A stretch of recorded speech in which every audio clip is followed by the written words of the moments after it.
Virtual Racing School was developed to provide support to the next generation of sim racers. No matter if you're a rookie or veteran or what car or track you'll be racing, our goal is to provide training every step of the way.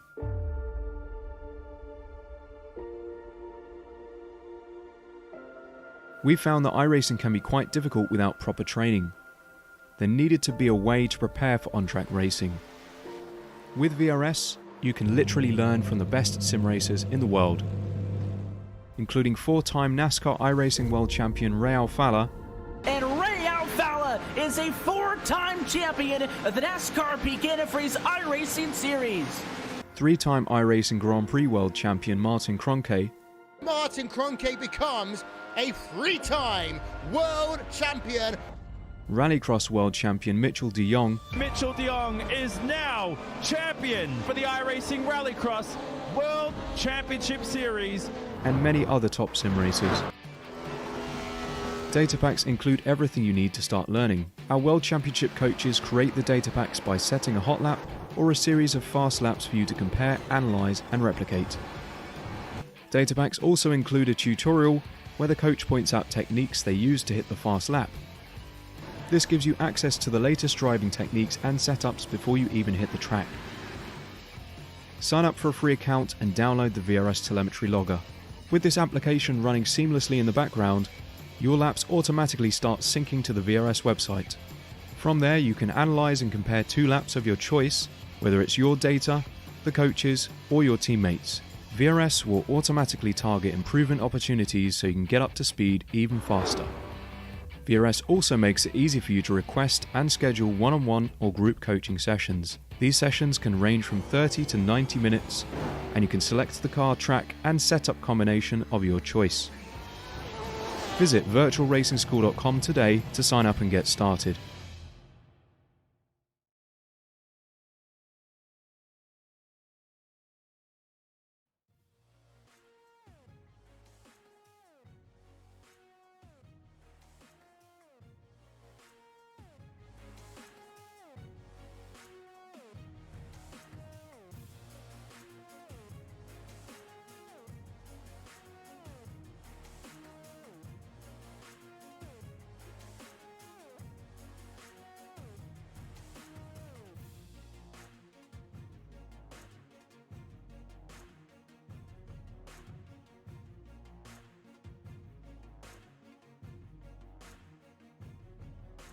Good evening, iRacers. Welcome to Apex Racing TV and our very first coverage of the SRF Weekend Warriors presented by 42 Stitches. Great to have a new series on the channel. My name's Lee Thompson, bringing you the action along with Avery McDonald alongside me and Samuli Kumo working the cameras on production. The guys at the minute are working their way through just the end of a little short practice session now that they've completed their qualifying races to get into this main event, and we're looking forward to qualifying and then a 40-minute race up ahead. Avery. Yeah, the Spec Racer 4 here at Summit Point Raceway. You know, it is a slower car, but the battle on track is going to be very heated up. So I'm just excited to see a car that most iRacers don't really drive anymore, but it's going to be exciting for a really good battle tonight.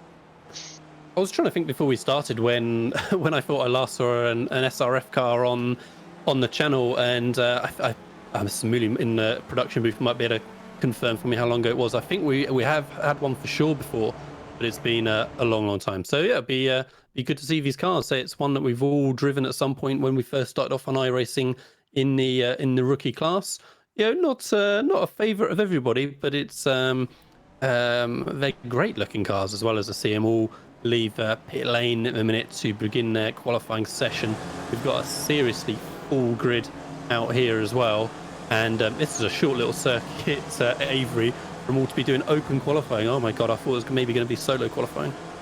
Yeah, with open qualifying with this many cars, you either need to get out right away or just try to catch when the lead cars come around, try to be just in front of them. But we got a spin here with the 108 of Dominic. But yeah, you need to get a lap in right away, otherwise, you know, you're going to be starting in the back. Absolutely. So like I say, the guys have got 15 minutes of qualifying. I might have said 5 minutes a moment ago, and these guys are all battling for the championship prizes of. We've got 2 classes in this series. We've got S1 and S2. S1 are for those with iRating lower than 3,000. Higher than 3,000. S2 is those with iRating lower than 3,000. And the winners of each of those championships for the season will get a Weekend Warriors Champion sticker. In addition to that, the Clean Driver Award will go to the driver who gets the most amount of laps per instant ratio. So, the lowest instant ratio.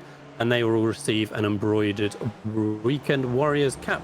And those prizes are thanks to 42 Stitches, of series sponsors for tonight. They provide a full-service custom apparel decorations, or who you want to go to for 42 Stitches. They specialise in embroidery and heat transfer and can take your idea from sketch to finished project. Everything from shirts to hats, masks to gaiters. Check them out at 42stitches.com. So those guys, we have to thank very much for helping them to put on the series, as I'm just hearing and seeing just carnage in the opening lap of this open qualifying session. Lots of contact. Yeah, lots of contact here. Everybody's pushing the limits to try to get the fastest time they can, trying to use the toe to get a little bit quicker time. The one thing about the series, it is a 13 race season and only 10 count towards the championship, so you have the 3 drop weeks. Your goal is to never use a drop week, but if you have to, at least you have the 3 drop races. Absolutely, good to have that little bit of a backup again, especially when we've got such a full grid on show. The guys they know that at some point in the series they're going to get caught up in instance. They're going to have a bad night, so hopefully that'll take the edge off for them a little bit, as we're seeing a great roof from the gearbox of David Gaspers, currently leading the field in qualifying as they work their way back over the start-finish line to begin another qualifying lap as he gets drafted by as well at the same time. Yeah, what a fun group this is. This group's been around for a long time, and it's great to have them here in Apex. Very well-respected group of drivers here, and not only the Spec Racer Ford, but on iRacing, a lot of familiar names that I've seen drive some other cars. But it's a great group, and I'm just excited to be here for all season. Yeah, absolutely. Great to have this fresh blood on the channel, and it's going to be really interesting just as we, learn the series during the season, get used to the drivers, get used to the cars, and it's going to be, a great one for us to get our teeth into, and hopefully good viewing for all of you out there on YouTube, seeing a bit of activity in the chat as well. So people already having their favourites, it seems, giving the shout outs to a couple of the drivers, so good to see the viewers already getting involved as well.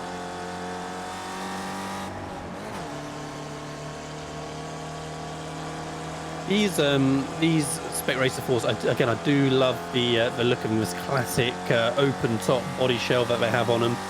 Reminds me very closely to an old series I used to get to watch over here in the UK at Brands, and they're great looking things, and a good solid car for new drivers to iRacing especially to get into, but I'm sure tricky to master as well, as we see a bit of squabbling going on down the front straight as Angus Waddle passes one of the slower cars as they work their way down into turn 1, nearly getting into the back of the car in front there as he tries to get the run through the corner, and I dare say he's backed off that lap already and is going to try and build himself a little bit more of a gap. I mean, we look at the timing screen and just nobody's got any gap out there at all. They're all within just a couple of tenths of each other practically as they're circulating out on track. So yeah, it's going to be tough for these guys to get some air out on circuit. Yeah, such a fun looking car with how the mirrors are coming out, and I've really enjoyed racing this car. Probably about 8 years ago, and I haven't really driven it since. But just take a look at the track map on the upper right hand of your screen. Yeah, the track is packed. It is full, and you don't want to be where all the numbers are crunched up if you want to get a really quick time. No, absolutely. We can see how close it is in the field already. So the top 25 cars separated by 1.2 seconds at the minute. And good to see a range of nationalities out on show as well. We've got a couple of Moroccan flags there, or Iberian flags, I guess they are. UK and Ireland, plenty of US ones out there. So good to see the whole world get involved. Yeah, it's great to see. You know, that's the different drivers from different countries. That's what the great platform of iRacing brings us. You can race as myself, a racer from America. I can race against you, Lee, who's in the UK, or race against someone from Spain or Australia, as we had some contact there. It's just a great platform to race people throughout the world. Right, so already 6 minutes into qualifying. How are we looking? David Gasper's at the minute at the top of the standings. We can see with a 1 minute 21.430. Then we got Rodrigo Duran in second, Felix Somoz in third, Hugh Haycock's in fourth with Gorka Iterate in fifth, Mitch Weatherly in sixth with Rafael Berbagal in seventh. Eighth is Angus Waddle with Austin Winner in ninth, and currently rounding out the top 10 is Jeff Richter. As we said, very, very close still between all of these guys. 7/10 between the cars I just listed there. Yeah, thanks, Steve, for that. Excuse me, apologize for that. Any drivers under 200, that's the S1 class, and over 200, the S2 class. So which is really cool. So if you're not quite in that, above 3,000 I rating, you're competing against drivers that are similar to your skill level. So you have a chance to win your class. I think that's really cool that they have this in this series. Yeah, so at the minute then we've got what position are we at there? 14. That's Bob Kern currently leading the S2 class then at the minute in 14th place, which again, considering the size of the grid, 14th is not too bad at all for the first of the S2 class in there.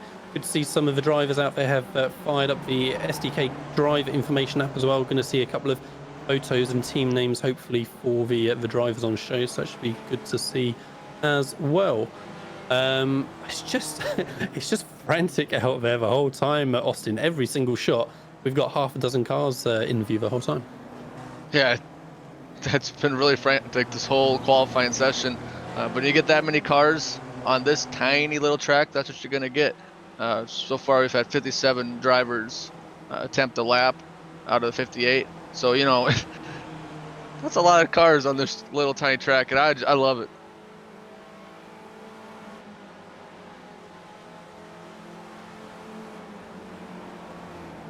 And so as we're watching now, Bob Kern, unfortunately no longer leader in the S2 class, working his way around to begin another lap. Summit Point Raceway, Avery. It's I have to say, it's probably one of my favourite base tracks that we have. It's got a real flow into it once you get a little bit of a rhythm going. The section at the back of the circuit going into the chute and the carousel and then the S's, it takes again a little bit of time just to find the line and find the sweet spot through there. But I don't know about you, once you get it hooked up right, it really feels like a great flowing little circuit. Yeah, it's one of my favorite base tracks too. It's actually where I got my first road course win at, so I actually have really liked this. But it's a nice flowing track. It's got a long straightaway in the front, and then it's just good opportunities to make passes. Some tracks there's only one or two passing opportunities. Here you got a couple, as you see. Look at that damage to that car. That left rear is just crunched up. Yeah, it's going to be interesting for us to see as well, again, as we learn the cars in the series, how much damage is going to affect these guys out there. I mean, he's obviously continuing on for now. He's not just towed straight back to the pits or anything, so he feels like it's worth continuing. But yeah, to us, that looks like a huge amount of damage on the bodywork, because we have a little overstiff moment for the current pole position sitter as they come through a final corner, just back end trying to step out slightly on Entry's corner, controls it nicely, keeps that momentum down the straight, and still at the top of the standings with a 121.18, but not on that lap. He was about 7/10 off that time, and again big oversteer moment into turn one, and that's that lap all well and truly gone before it's even started. Yeah, Felix really went for a really good turn one, just pushing the limits, and just went a little bit too far, and he's gonna scratch off this lap and wait about another minute, try it again. And it really is just about another minute, because again, such a short little lap here, even though these cars are underpowered, not flying around the track, just under around that 90-second mark for these guys, and for sure it doesn't take long for them to get back round. We're less than 5 minutes left of the qualifying session, so time is running out now for those guys who feel like they've not quite managed to get that hooked up lap together. Haven't got many more opportunities. Be interesting to see whether the cars on track kind of thin out a little bit, maybe as more and more drivers feel like they've got their lap in, and then those that haven't get the opportunity for a little bit more of a clear track. But we're going to have to just wait and see on that one. Great to see some of these liveries out on these cars as well. Some of these classic liveries again, just really suit the look of these cars. Seeing good old silk cut Jaguar liveries out there, yeah, looks great. Yeah, I'm really surprised how many cars are still on track. I mean, well over, I'd say probably 40 cars that are still out on track. So everybody's pushing the limits, trying to get the quickest time they can. But yeah, it's still a lot left for about just almost 3 minutes to go left in the qualifying session. And so, as I say, not got long then until this qualifying session is going to be finished. Just to have a little run through a couple other elements that we can expect from the race. As we mentioned earlier, it's a 40-minute race that we're looking at. Guys are going to be having a rolling start, which hopefully is going to help things a little bit more into turn one, just as David Baum has an issue there in turn one itself. Is going to be a pit stop required for fuel for all of these guys. They're starting with 40% fuel. The pit window is going to open up after about 12 minutes into the race. So from about 12 minutes to about 28 minutes is going to be their pit stop window. Again, it's going to be interesting to see the guys that will decide to dive in a bit early, get out of some traffic, and those that hang it out there till the very last minute. No tyres are needed for these guys, so they'll purely be stopping for fuel. All drivers get one fast repair. And an interesting one to keep in mind is we may well see speeding penalties in pit lane during a pit stop, because of course these cars have no pit speed limiter. Yeah, definitely need to be very careful. You want to be right on the edge because you don't want to lose time in pit road, but you just don't want to speed. You see it all the time, and you know, other series that don't have a pit road speed limiter, like in NASCAR, they don't have that. So you're going to see these drivers pushing the limits in pit road, because that's where you can gain a lot. Ironically, you can gain a lot of time by not going too slow.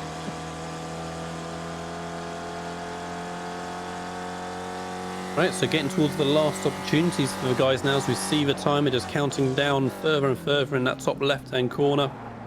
Here the guys are heading into that chute, carousel, and S's section that I was saying a minute ago. It's going to be, again, great to see how the guys negotiate that section through the race, especially because it's such a tight little section of track. You can go too wide through that section, but it requires, compliance from both cars to make sure it happens and you get out the other side.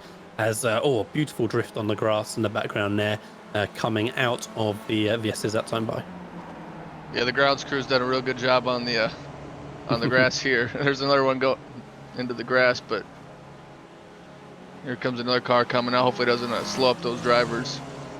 But yeah, it's a lot of times they're very close throughout the field. You have a little sector up in the top 10 or so, and then another group, and then another group. So it's going to be a lot of great battles on the track.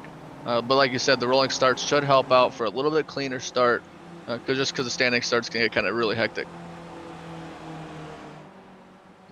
Yeah, I think as you said, the rolling start is gonna for sure be a blessing here at such a small little track. But I dare say we're gonna see some instance in that lap one, no matter what, as that last opportunity to bang and lap in maybe for the number 51 there has not quite panned out for him, and of course he's lost all the momentum now to start his next lap as well. So unfortunately ruined 2 of his laps there, I dare say, right at that crucial moment at the end of qualifying.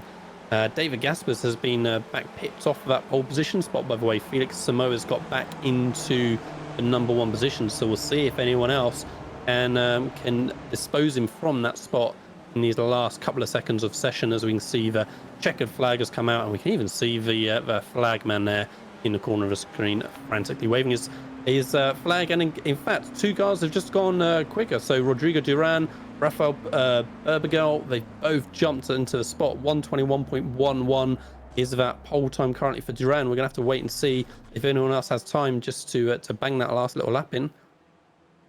What's really impressively is from driver number 1 at Rodrigo and driver down to about 33rd, which is Jim McGill, all within 1 second. That's pretty darn impressive to have half the field within a second of the fastest time. Yeah, that is really, really going to show. We're going to have some awesome racing, I think, during this season as we negotiate the calendar up ahead. Is quite a different run of circuits as we go through the season as well. So it'll be great to check out these guys as we go through the whole season. Just waiting for these last couple of cars now to finish their final lap before we can then confirm the final grid spots. Yeah, they're trying to beat the timer because there is a timer after the qualifying session ends. So these drivers just kind of hoping they get to that checkered flag line before the timer completely goes out. But they're really trying to get that last lap, trying to get a couple more spots, or maybe practicing entering pit road. Pit lane entry is a good call there, just to practice at the end of the session as well. Looks like the timer now has indeed finally run out. All the cars have had to abort their final laps and have been unceremoniously dumped off the track. And the gridding process begins then for the race. Like I say, we're going to have a rolling start. So at least that gives us a little bit of time to try and work our way through the qualifying grid, and not quite the panic that there might have been otherwise if we had a standing start and just that 2-minute gridding process to try to rattle through everyone. So we can see the cars starting to grid up, and here is our starting positions for the first race of the season. First race for SRF Weekend Warriors on Apex Racing TV. Rodrigo Duran gets that privilege of starting from that pole position with that 121.109. Alongside him is Rafael Bergel in second. Felix Samoa is then in third with David Gaspers in fourth. Gurka Iterate in fifth with Ferenz Arabian in sixth. Juanzi Lena in seventh with Angus Waddell in eighth. Hugh Haycox in ninth with Journey Zorik in 10th. Andre Bertoni in 11th with Austin Winner in 12th. In 13th position is Brandon Hawke in Gleff Hoffman in 14th. Alan Schneider in 15th with Dominic Burrow in 16th. David Baum in 17th with Jeff Fritcher in 18th. Mitch Waverley in 19th with Stephen Elson in 20th. Greg Stefani in 21st with Antonio Reyes in 22nd. Adam Bradshaw in 23rd. Simon Maya in 24th. 25th position is Ed Doherty with Maxime de Thomason in 26th. Peter Rockers in 27th. Daniel Stradro alongside him in 28th. Bobby West 29th. Kurt Nunes in 30th with Jason Perry in 31st. Jean Pereira in 32nd with Jim McGill in 33rd. Ian Gibson 34th with Ari Lappi in 35th. Miro Harazaki in 36th. In 37th position is Tom Gradwell. 38th is Bob Kern. Samuel Dick in 39th with Kenneth Batley in 40th. Brian Short 41st with Jeff Jacobson in 42nd. Paolo Brem, a name we know from a couple of ARL events, in 43rd with Richard Franco in 44th. Chris Murakami in 45th. Matthew Filipowicz in 46th. Jeff Cantor in 47th. Paul Jackson in 48th. 49th then is Jory Cox with Darren Kern in 50th. 51st is Claudio Vacalobra. Sorry, that's probably the most butchered name that we've managed so far. I haven't done too bad. 52nd is Johan Botuenga. Joshua Flores in 53rd with Brett Nordstrom in 54th. Ernie Buckles in 55th. Liam O'Malley in 56th. David Delgado in 57th. And we take a long breath as we say the final starter on the grid is Nicholas Jones in 58th position. So 58 cars starting the race round one on this tight Summit Point Raceway circuit. I am dying to see how the opening laps are going to pan out, Avery. Yeah, I'm excited to see these opening laps. See the safety car just cruising around at a nice slow pace. As drivers, the heart rate is starting to beat a little bit faster as they're getting ready to open the first week of 13 weeks here at Apex Racing TV for the Weekend Warriors in the Spec Racer Ford. Big grid, fun car, small track. You can't get much better than this.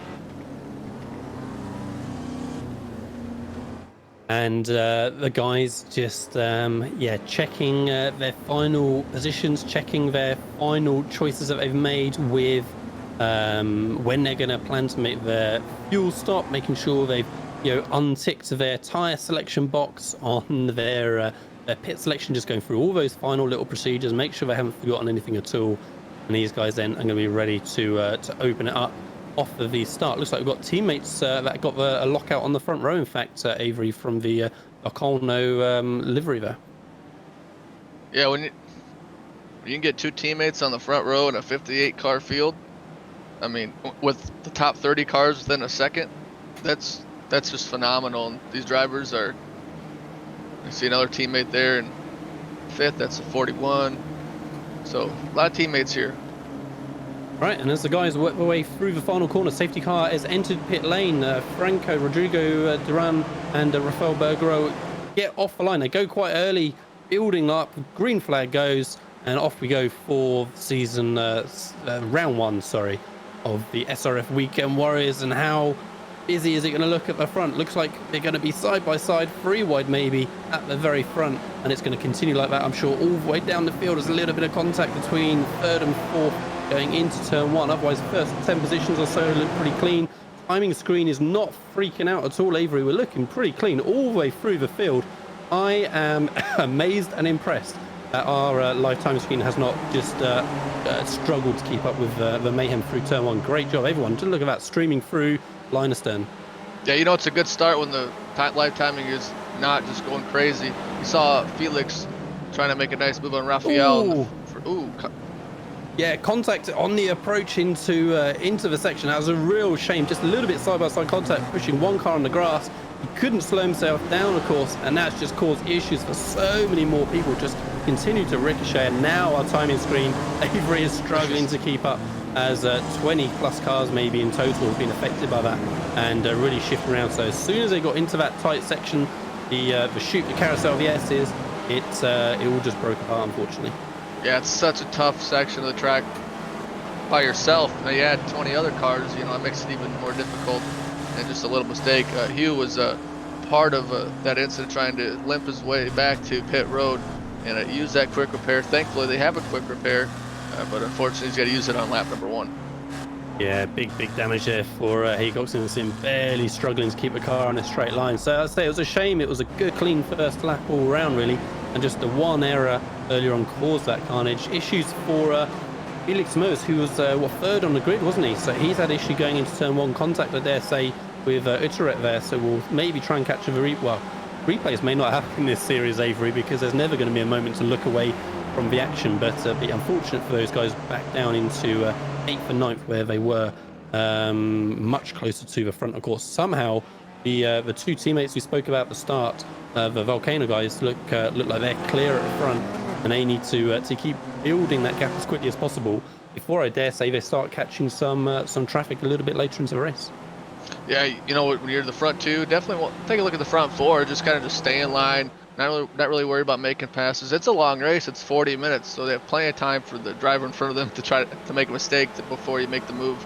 But the Volcano guys are just gonna stay in line and just try to make a gap between 2nd and 3rd.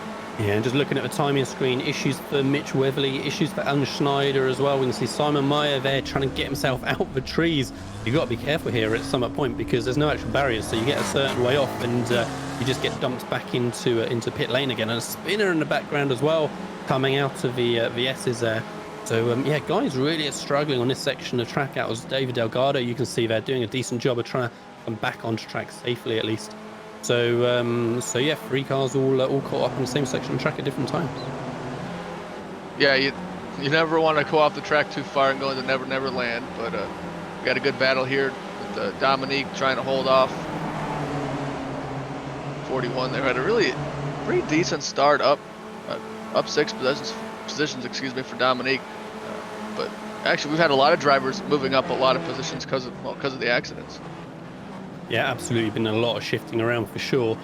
We can see the biggest winners in the S2 class are Bureau there in 11th, and Reyes in 16th. Otherwise, doesn't look like anyone else from the S2s has managed to massively capitalize on those issues and jump a huge way up to the front of the field. But as we look at completing lap 3, yeah, Rodrigo Duran in first, Rafael Berbigol in second, David Gaspers in third with Ferenc Arabian in fourth, Austin Winner fifth with Andre Bertoni in sixth, Jonas Jorek in seventh with Felix Simoes in eighth, Gorka Utterit in ninth, and rounding out the top 10 is Dominic Gaburo, as Greg Stefani there we can see is going to be stuck on the outside, I dare say, into turn one, as he's going to have Reyes, I think it was, who's going to be looking to come up alongside him. Yeah, Stefani, driving that number 75, trying to work away on the outside. They're trying to get a good run out of the corner. This is a very important corner exit because you need to get some good speed before you go into the nice tight section. Yeah, and he did do a good job of holding on to that position and looking to challenge the car in front a little bit more, in fact. Always a tricky little section of track that we could just see the apex with the gravel there. So easy to take a little bit too much of that gravel, because that is kind of the racing line, getting a wheel on the gravel. But if you take a little bit too much, you just get an off track, as the number 56 there got a little bit hot on the brakes. He's going to have the inside now for the carousel, and if he can try and get a little bit more momentum off the corner, he might be able to shut the door there, and he does in fact shut the door on the number 5, sorry, is it? And number 6? Number 5, sorry. And yeah, managed to get the drive off the corner. So again, you can go 2x2 through that section, but it requires that compliance. So yeah, Elston there doing a good job of just hanging out in front. We'll see what kind of draft Bradshaw has as well here, because Elston's got quite a gap to the 11th place onwards up ahead. So I dare say he's going to be in trouble here. And here we go, Bradshaw does indeed pull out the draft, and there is quite that draft effect. Then 2 cars looking like they can cruise on by.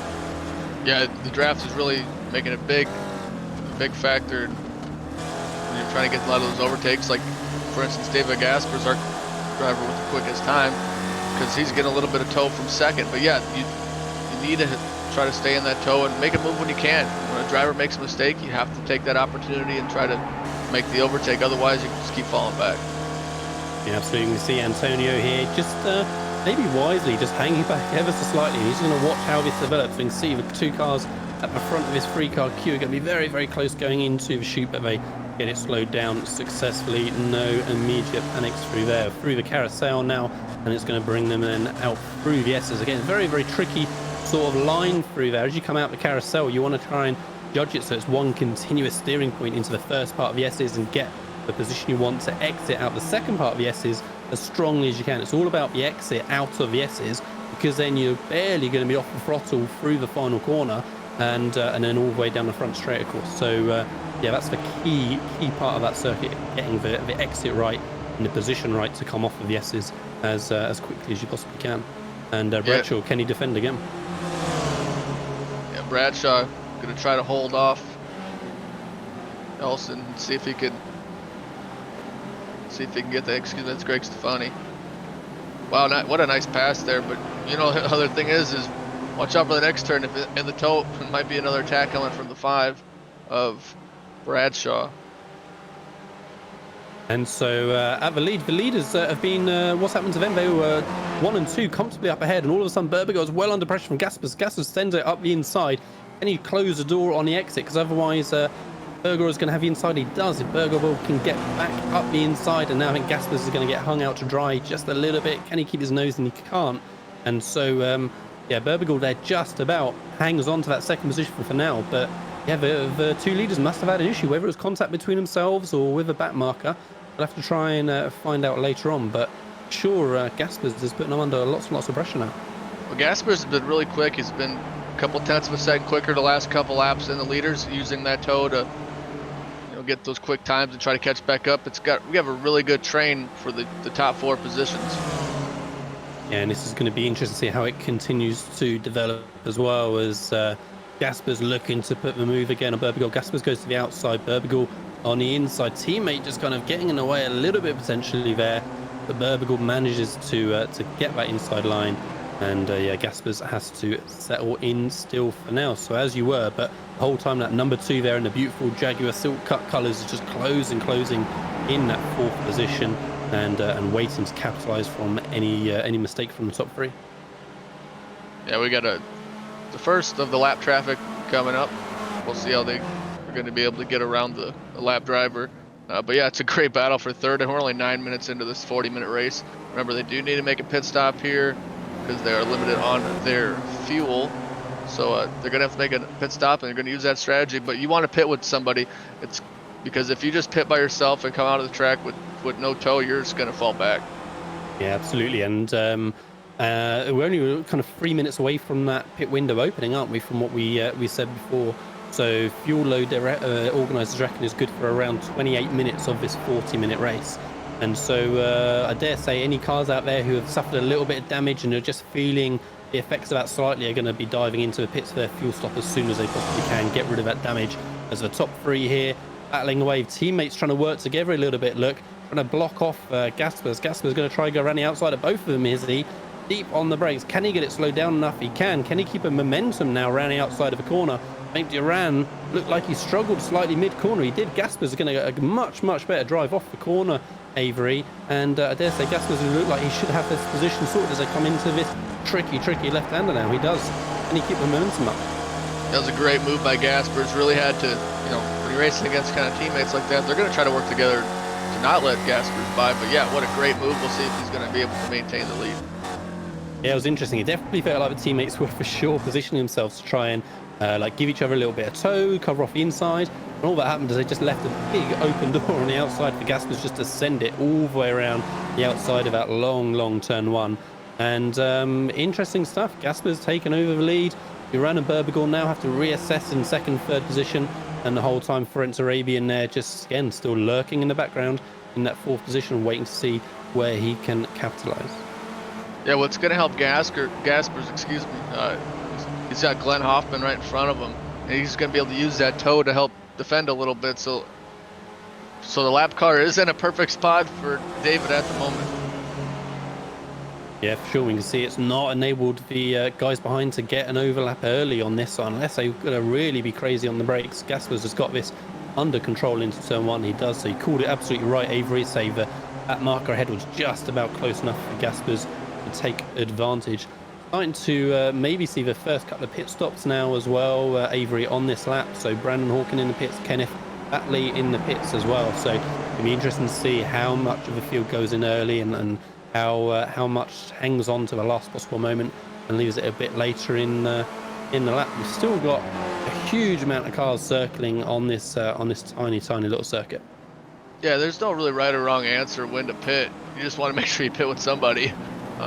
So the Volcano teammates they're gonna pit together, obviously, but they're gonna try to get it so they're gonna pit, and that's gonna leave David all by himself. So that is the nice thing about not being in the lead. And it's also going to be, a bit of luck of a draw, or kind of, do you have a spotter working for you as well to try and figure out, where the traffic's going to be? Because you want to come out, like I say, with your teammate, maybe with a partner, but equally you don't want to end up in a big traffic jam further down the field. So it'll be interesting to see how many guys are working away at that. Maybe Samuli can very kindly bring up a track map for us and see if there's really, is there even any gaps available in the circuit? I mean, the track might come up, and we might just see that it doesn't matter and it's just solid the whole time. Because actually there is a decent chunk clear, right? So we've got a good third of a circuit, quarter of a circuit pretty clear. So anyone who can figure out how to get into that gap nice and cleanly with a partner could be onto something. Yeah, there is a decent chunk, but that chunk is getting closer because the chunk is between first and then the tail of the field. So it's you just got to get lucky. You just got to go into pit road and just hope you get out in a good spot. I mean, sometimes it's better to be lucky than good.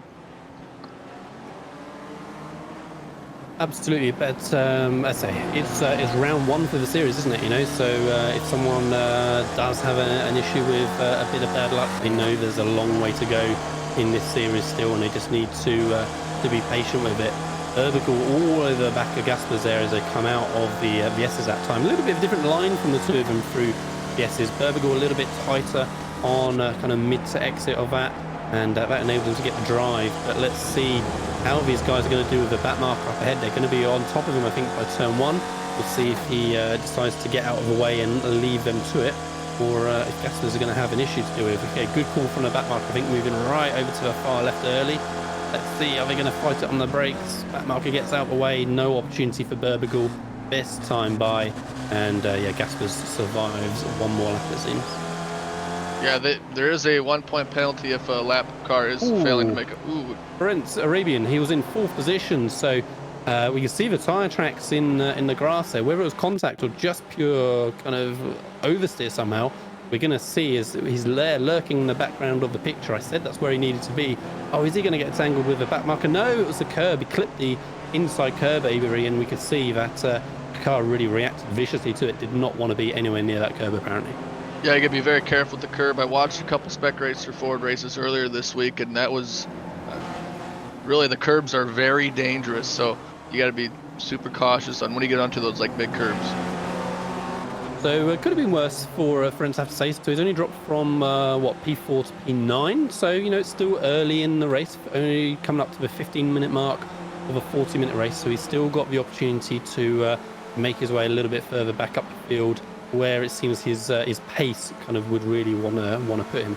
So we'll see how he goes a little bit further on through the race. Looked like the car in front of him there in the Volcano car had a fair bit of side pod damage as well. So he's well and truly in the wars. Battle for the lead again. Gaspers looks like he's going to lose out this time. Berbigal on the inside. How can Gaspers run it around the outside? I don't think he's quite going to get the drive off the corner that he needs this time. Let's see though. Side by side, he's doing a good job. Gaspers, of course, going to have the inside now for this left-hander, and Berbigal didn't quite get the job done. Gaspers got the overlap back on him. It did surprise me. I thought Berbigal had done enough. He just doesn't quite manage to keep enough apex speed in turn 1 on that inside line. Or he's lining himself up for a little move, maybe into the chute. Didn't quite get the overlap, Avery, so has to wait for another opportunity. Yeah, Gasper's doing a phenomenal job at defending that position and defending very cleanly. He didn't have the preferred line coming out of turn 1, but was able to use that momentum to stay in front. So really great job defending as we just completed 16 minutes of this 40-minute race. Drivers are in the pit window. I have a feeling the leaders are going to try to run it till the fuel goes out. Yeah, I see sort of less than 15 cars that have gone into pit lane so far, and of course not all of those were for scheduled stops. Some of them would have been for damage at the start of the race. So yeah, it does seem that most of the field are not in any rush to get that pit stop over and done with. They're like I say, they're going to continue on for now, and we can see in fact that none of the top 24 have made a stop yet. Yeah, opportunity. Gasper is going to try to hold off. Same exact line the last lap around. We're going to see if it's going to be the same story. Yeah, so Gasper's again going to have his preferred inside line for this for turn 3 here. And again, Berbigal tries to hang in there, just barely slots in with any space to spare, and didn't quite get the drive off the corner. It seems to challenge into shoot this time. You can see in the background his teammate just again waiting for that opportunity. Of course, it's tricky when you're in that car for P3. You want to be the one getting on with it as well. You want to be challenging for the lead, but you can't send it on your teammate. Yeah, you got in this situation, the best for Rodrigo is just to stay in line, because you don't want to make that aggressive move for your teammate. Looking back to the battle for 24th, see Simone there. Yeah, it looks like a bit of damage maybe for the Maya. Yeah, look at the state of the back of that car. There's a huge amount of bodywork damage on the back of that, so it looks like he has had a bit of an issue through the opening section lap through turn 1, turn 2 somewhere. Same for Mitch Weatherly as well. That car is in looking seriously unhappy shape. And tricky times I think for those two guys as the leaders. Again, we try and switch away and show the rest of the group, but the leader's just battling the whole time. Berbigal gets the move done into turn 1. His Gasper's going to be able to get the drive around the outside of turn 3 this time. Again, that's not his preferred position from where he's been the previous lap. So Berbigal has got the inside. Gasper's got much more of an overlap though. He hangs it around the outside. Is he going to get pushed off onto the gravel too much? He's not. And they slot back in, and Gasper's in fact has got the overlap. Right, Gasper's got it. So Berbigal got off the power mid-corner, slotted back into line. So Gasper's great job getting overtaken in turn 1 and coming straight back again off the exit into turn 3. And again, dominating the field at the minute and taking control of that track. Yeah, Gasper's really, like you said, kind of dominating the field there when you're under attack, and that's 2 different lines has been under attack, and it was very important to get back to single file as they get up to the lap traffic, because lap traffic is side by side in front of them. So you got to be very careful. We can see the number 10 of Rodrigo going down into pit lane. Yeah, Duran. Yeah, absolutely. So P3 into pit lane. So interestingly, you had quite rightly predicted, Avery, that the teammates would perhaps come in together to try and work together on the exit, but they've not gone for that. Duran has gone in on his own, decided that he doesn't want to be battling with Gaspers any longer. It's going to be a little bit tricky for the leaders here as the path markers try to get out of the way in the entry to turn 1, which is going to be an awkward spot for it, but they survive. P1, P2 get on by. They should get to get past this next back marker into turn 3 as well. Always makes me a bit nervous seeing the cars going side by side there, but yeah, all clean, all survive for now. So it'll be interesting to see how Duran progresses through the next couple of laps and try and get a sense of where he's going to end up. He's slotted out in P16, and look at that little bit of space he's got in front of him. So he's got maybe a good couple of laps of clear air to work with, which, like I said, Avery, if he doesn't have a draft, that's a negative, but equally, if the cars that he's battling with are squabbling away, then he should be still lapping quicker in clear air than they're going to be. So he's got to really put those laps in now. The tyres are warm because we know the guys haven't changed tyres. They just put a drop of fuel in and off and again. So he should be straight back on the pace again. Yeah, Rodrigo probably saw that lap traffic, how they might be in the way of turn 1. So he's probably like, I'm going to go down pit road so I don't have to deal with the lap traffic. See Austin Winter giving up at the time I believe was in the 5th position, maybe 4th, but we're going to surrender that position, go down pit lane, fill it up with fuel, and just getting past the halfway point should be able to make it all the way. Yeah, it's going to be really interesting to see how this all develops now. So we're starting to get more and more of the guys starting to come in, and again battling in the front. Berbigal and Gaspers side by side at almost every lap.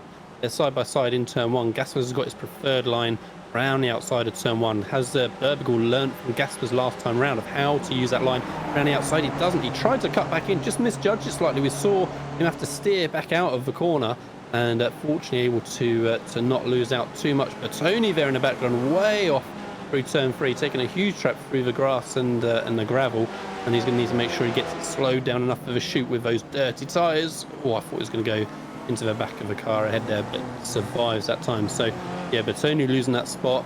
Thoric there in the crazy metallic purple paint there, up into 3rd position, capitalising, looking like another little battle that's going to continue to develop along with Felix there behind. Yeah, nice battle here for the final spot on the podium, but they still need to come down and go through pit road.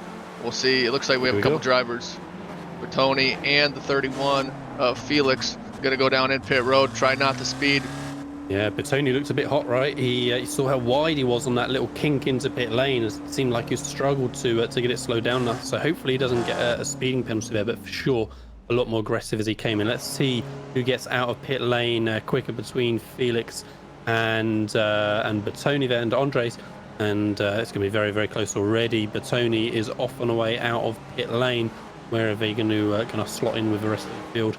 But Bertoni did get ahead there in that one on Samoa, so they stayed as they were. How much further away was Duran? Duran's behind him, right? So Duran has had a slow couple of laps, I guess, coming out of pit lane. That surprised me. He had that clear track, and yet the guys who were a reasonable way back, right, in that initial battle video, they weren't in that lead 3-4 cars. They were in a group behind. They've leaped him. So Bertoni and Samoa's leaps Duran.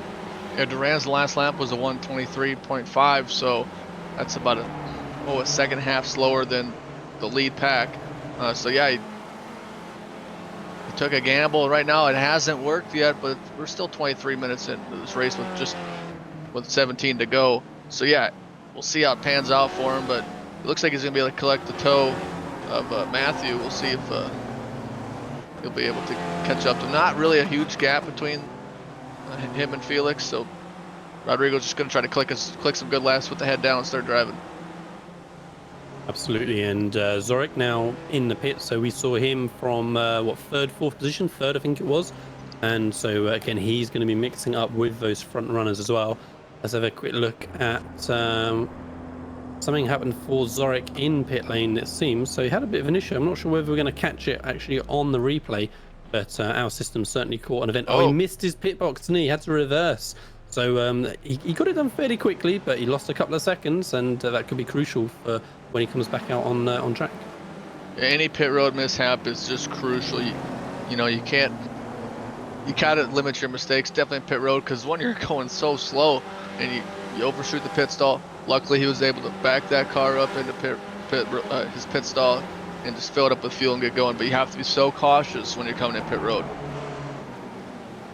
And nearly 3 wide into turn 1 between 23rd, 24th and 25th position, working their way out of turn 1, going to be side by side as they come through turn 3 as well. Antonio, Reyes and McGill, and looks like Reyes is going to hold on to that position, and McGill just allowed the opportunity to have another go another time and not push it too hard through turn 3. Antonio looking like already bridging the gap. Zorik just coming out the pits has lost it in the carousel. Damage as well on the front of that car. I dare say he must have ended up in that little tyre barrier there, which is unfortunate, Avery, because the rest of it is grass and there's just there's contact with the car ahead. Okay, I thought it was going to be the barrier there, but yeah, spinning car in front of him, unfortunately had nowhere to go. Yeah, those are kind of one of those moments. You just see the spinning car and you're just like, well, looks like I'm going to hit that one. And yeah, big damage. So unfortunate for Zorik. Just having done his pit stop already, of course, it's not like he can mix his free repair with his fuel stop. So big issues for Zorik. He's going to end up way down the field when he was looking like he could have challenged for a podium spot, and yet he chooses not to come in. Perhaps he's already used his fast repair, of course. If you just have a small bit of damage in the first stint, whether you choose to or not, that fast repair is going to get used, and perhaps he's just stuck with that car for the rest of the race now. Yep. You know, the one thing is you get those car contacts, those off tracks, the loss of controls. After 12 incidents, you see Gorka going off the track. Once you get to 12 incidents, it is a pass-through penalty. So through the iRacing incident cap, 12 incidents is a pass-through penalty. So that's going to lose some time. So you got to be careful of that. You don't want to get those 12 incidents, because then you're going to lose a ton of time. Yeah, absolutely. I dare say a few drivers are going to be suffering with that, because you know, it's easy to get off tracks on this circuit, but there's been obviously a reasonable amount of contact, each big contact 4x, and so those 12x's are going to add up very quickly. So you see then that Gaspers has been left all alone at the front of the field now, as everyone else has come into the pits who was challenging him. Berbigal, we can see currently in 7th, Arabian in 9th, Duran in 11th. Those are the guys that he was battling with at the front. He just needs to keep putting in those laps whilst those guys are out. He has got a little bit of traffic in front of him though, Avery, so I dare say he might well be coming in within a lap or two. He's got 5 cars all in pretty close proximity, squabbling over 31st to 35th position.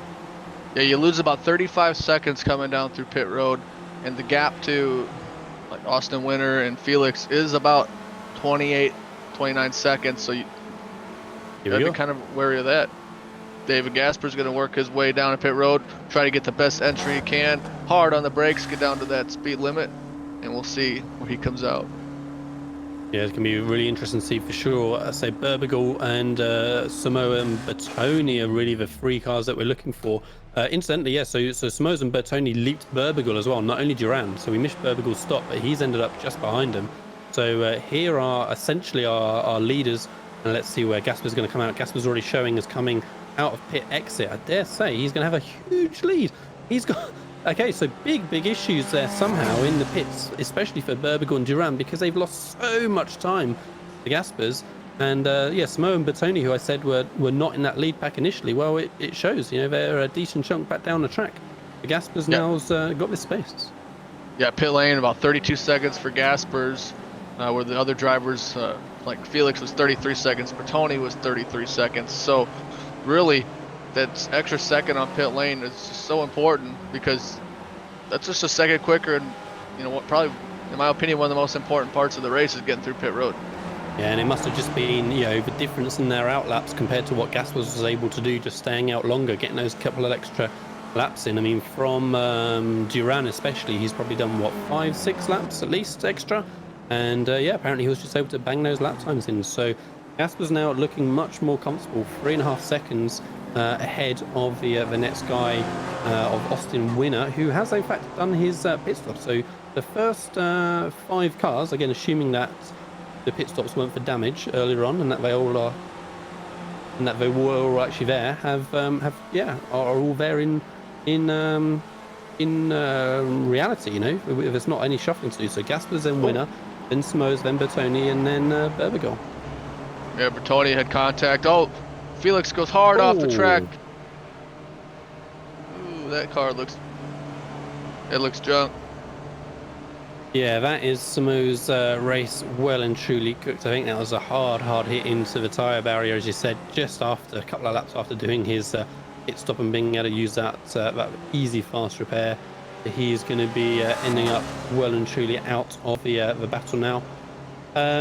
So yeah, so you're talking about pit stop times a minute ago. Avery looks fairly even for most of the cars at the front. The only stationary time that I see being a real outlier there is Durand. So he was 5 seconds longer stationary in his pit box than the cars around him, and he's currently kind of 5 seconds or so off of P3. So yeah, that extra stationary time looks like it's cost him the immediate opportunity to be there fighting for the podium.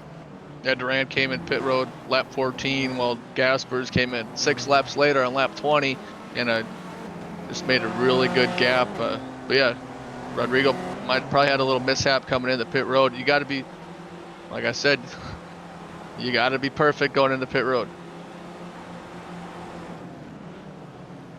And so battle now for 14th, 15th, 16th position between Elson, Doherty, and Rockers as they work away through the carousel and into the S's. Yeah, you're saying about the curbs, Avery. It's not much of a curb on the exit of kind of the apex, but the exit, if you like, of the carousel. The car really looks so stiff over them. I guess they got quite small wheels on these cars as well, let alone a stiff suspension. So yeah, they really react badly to those, bouncing all around the track just from a small little contact. And I think Elson's going to be struggling here as Doherty already up alongside way before the start finish line, and he's going to be challenging quite comfortably into turn 1.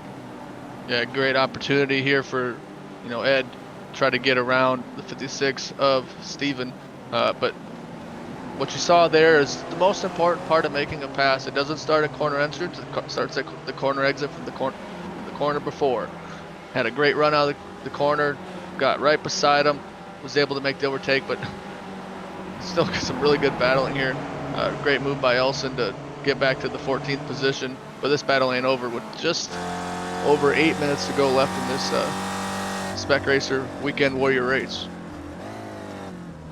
Yeah, what a cracking start to the series it's been. So new viewing for us, as we said, on Apex Racing TV. SRF Weekend Warriors presented by 42 Stitches are I think going to become a quick favourite on this channel. Like I say, everywhere you look on track, there's battles going away. I'm definitely glad I'm the commentator on this one, Avery, and not the unenviable task of production for Samuli there, having to constantly choose which of the dozen battles that are constantly going on track he's going to be needing to watch. Oh yeah, that's such a tough job, and I just like to do the talking part. So I'm just glad I can just call this great race. Yeah, like you said, I think this series is gonna be one of the more favorite series on the channel. Just constant battling. You see Ed almost tried to make the move on Steven there. Yeah, not quite happening this time, as you say, but let's say going to be just continuing to squabble, I think, between these three guys. We saw Doherty get in the position on Elson earlier on. Elson's come back in front again, and I think that little ding-dong is going to continue on for the next 7 minutes that we got. So the second half of this race has progressed quite quickly. We're talking about kind of early pit stops, not very long at all, and already we're coming to the final 6-7 minutes of the race. Let's have a quick look at the top 10 again. David Gasper's still out in front, 3 seconds over Austin Winner. Then in second, we can see he's looking fairly comfortable out there at a minute, not a huge amount of traffic around him. Then Rafael Berbigal has moved up into third spot. So who else has dropped out of there? There was one other car that was just ahead of Berbigal before, but Andre Bertoni is keeping him very, very honest indeed for that final podium spot. Rodrigo Duran then in fifth, battling for the lead earlier on in the race. Ferenc Arabian in sixth with Dominique Bureau in seventh. Jeff Fritzer in eighth with Daniel Stradro in ninth. And Brandon Hawkin is currently rounding out the top 10. I'm just scrolling down the timing sheet just to remind myself who the other car was that we saw right at the top earlier on. I think it was Schneider, Alan Schneider, I think it was. That was obviously had an incident at some point in the last 5 minutes or so.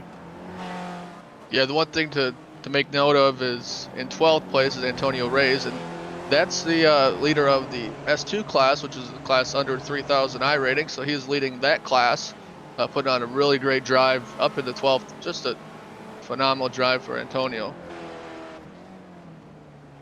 Yeah, absolutely. Like I say, done a great job there to just continue to stay out of the worst of that trouble. You know, it's been so much action out there.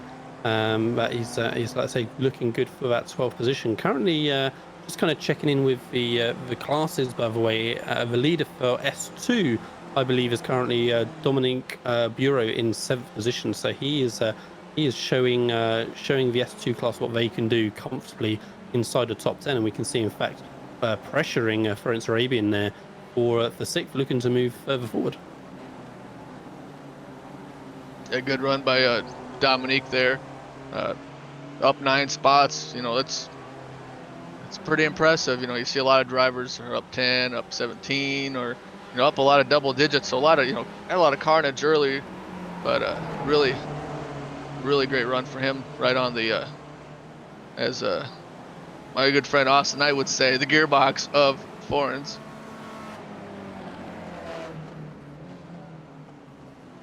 Yeah, absolutely, keeping him very, very honest indeed as we come into these last couple of minutes. And say, Bureau, what's the lap time difference last time by? So just over a 10th quicker, sorry, last time by. So he's got the pace on Arabian in a minute. So it's going to be interesting to see how that develops over the remaining couple of laps. Seeing only a handful of close battles now through the field. So we got a good one here between Thomason and Bomb, is it? Sorry, yes, Thomason and Bomb, as they work their way through the chute into the carousel. And very, very close under braking for Bomb on that one. Love the classic livery again on Thomason, the elf livery there, looking great on these cars with their kind of classic look to it as well. I think that's got to be the go-to style. Let's have the retro liveries on these cars fit perfectly.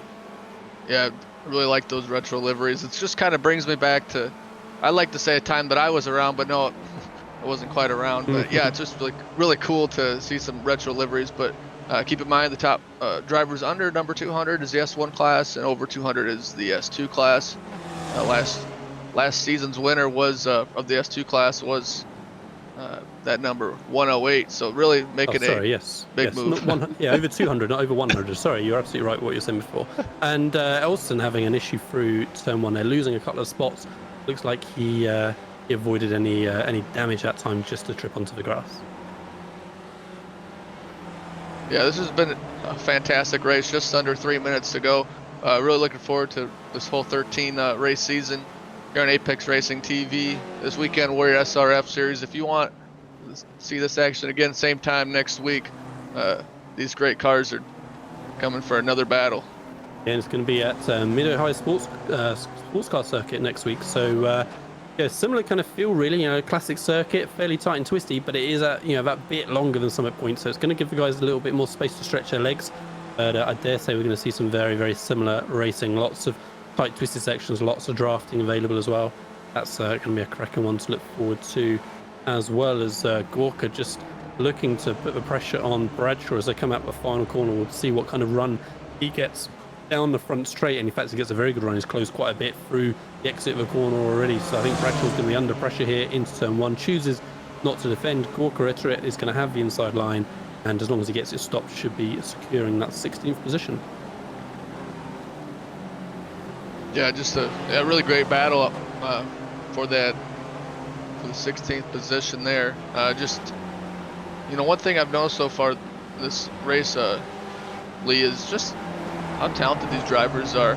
They typically get the full grid every week, so that's phenomenal. A lot of series always start off with a good grid on week 1 and week 2, but they average a full grid for all 13 weeks. So that's just really good to see.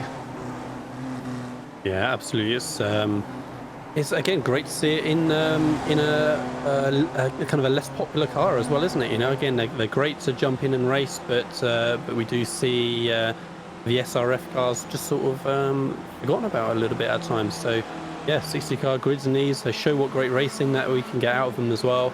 And yeah, good to see out here for sure. Right, minute left on the clock. Not many more opportunities for guys to make some positions. Brandon Hawkin is looking to do just that at the minute, as he looks to make a move on, sorry, other way around. Ray's on Hawkins, sorry, trying to make a move. So Ray's up into 10th position now. He was 12th when I looked just a moment ago. So he's continuing to move forward in that S1, not S2 category. Sorry, S2 category. And yeah, doing a great job moving up to 10th. Berbigal having a little off-track moment there as he came through the chute. And that looks like he's going to lose out in that battle now then with Bertoni for that final podium spot. Yeah, Gasper just kind of, just made a great move on pit road, kind of pulled away. Has pulled away, excuse me, just a 4-second gap between first and second. Great job by Austin Winter up in second place. It was kind of flying under the radar a little bit. Made one of the early early drivers go pit stop when it left 15. And Gasper's got over the start-finish line with 1 second left on the clock as well. So yeah, really squeezed over the line there. A little bit of traffic to deal with at the minute, but he's got a comfortable 4-second gap ahead. Dominic Bureau in battles Felix Samo's off track, so he's survived with that huge damage from earlier on all the way to the final lap and has finally had to bail out of it. Ferenc Arabian still under lots of pressure from Dominic Bureau behind. That's going to continue on, I think, for the rest of this lap. Looks like Arabian should have it covered for the next couple of corners as Roka's battling as well. So yeah, lots of last opportunities for these guys in the closing seconds just to try and grab that last minute position. And Iterate doing just that as well, up to the 14th. So with Gaspers crossing that line within 1 second, we think that maybe a couple of cars have started to struggle with fuel as well. We've had a bunch of cars come in to the pits on that last lap, so maybe they've all been caught out that the race didn't finish at the end of lap 29, and Gaspers has caught them out massively as he now comes out of the start-finish line, over the start-finish line, out of the final corner, and takes the victory in the opening round. He had a hard battle earlier on. It was well earned, and then after the pit stops, looked like he had things pretty comfortably and in hand. Then Austin Winter in second, Andre Bertoni rounding out the podium. So yeah, great performance put on by the guys at the front now. And just these last positions down in the 20s, trying to get the last couple of spots sorted just in the closing moments. Duran, we think, maybe out of fuel on this last lap. Ed Doherty, we can see out of fuel as well. So definitely, yeah, Gasper's pace at the end there just caught all these guys out. Nobody was expecting, or few people were expecting, to get this extra lap in and not fill in that extra fuel margin. So unfortunate for those guys that were cutting it so fine. And Schneider coming out of the pits getting a lapped car, I think. Yeah, no, a lap car, not an actual position on that one.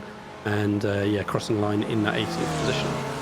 Yeah, great job by Gaspers. They're going to win in the S1 category, but the S2 category, the winner Antonio Reyes up in 9th place. What an impressive run for Antonio. And then second in the S2 class goes all the way down to Bob Kern, a longtime iRacing member, and then Simone Mayer rounding out the 3rd spot in the S2 podium.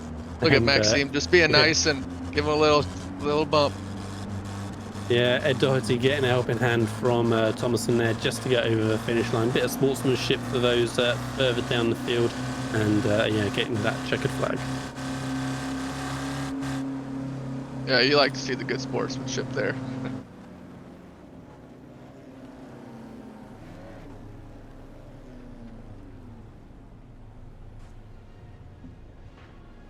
So as we just wait for the last couple of cars to cross the line so that we can bring up the official results. Normally, of course, we would get a couple of driver interviews in, but unfortunately, just with the delays in the session earlier on, the broadcast running along, and we're not going to quite be able to do that for this first round. So hopefully we'll be able to catch up with the guys in future weeks and get those couple of interviews in. In the meantime, here are race results. I don't think we're going to go through all 58. Let's go for the top 30. I think that sounds good to me. David Gaspers taking the win, as we said, for nearly 4.5 seconds in the end from Austin Winner. It was a comfortable end to his race, but for sure he had to fight very, very hard against the Volcano teammates at the start, and yeah, a couple of changes of position, and in the end came out on top. Austin Winner then up into it's a second. He kind of come out of nowhere a little bit for me from the pit stops. You know, he wasn't really at the very sharp end before the stops, and kind of once everything shuffled out, he was just there up in the podium. So great job from Austin Winner to get the strategy just right on fuel. Andre Bertoni then getting ahead of Burbigal, that we saw him swabbling over that final podium spot towards the last laps. And in fact, even with that little issue for Burbigal, he still only finished just a 10th behind. Brent Arabian then did hold off Bureau for 5th, with Bureau in 6th then, Jeff Richer in 7th with Daniel Sadro in 8th, Antonio Reyes in 9th with Jim McGill in 10th, Peter Rokers in 11th with Gorka Iterit in 12th, Adam Bradshaw in 13th with Stephen Elson in 14th, Jason Perry in 15th with Bobby West in 16th, Gurney Sorek in 17th with Alan Schneider in 18th, and then in 19th position is Bob Kern, 20th is Simon Meyer, Kurtz Nunes then in 21st with Brandon Hawkin in 22nd, 23rd is Jeff Jacobson with Mitch Weatherly in 24th, Samuel Dick in 25th with Paolo Bremer in 26th, Paul Jackson 27th, Miro Harsky in 28th, 29th was Jeff Cantor, with Ed Doherty then we saw getting pushed over the line, finishing up in that 30th position as the guys just blow off a little bit of steam after that. No doubt a very stressful race for a number of them. Yeah, definitely a stressful race. This is a great way to get rid of that stress, is, you know, for the Demo Derby after the race. For this race here at Summit Point, week 1, if the rest of the season is anything close to this, it's just going to be amazing. It's so great to have this series here on Apex Racing TV. This Weekend Warrior Series is really well put together, and just looking forward to the rest of the season. Absolutely.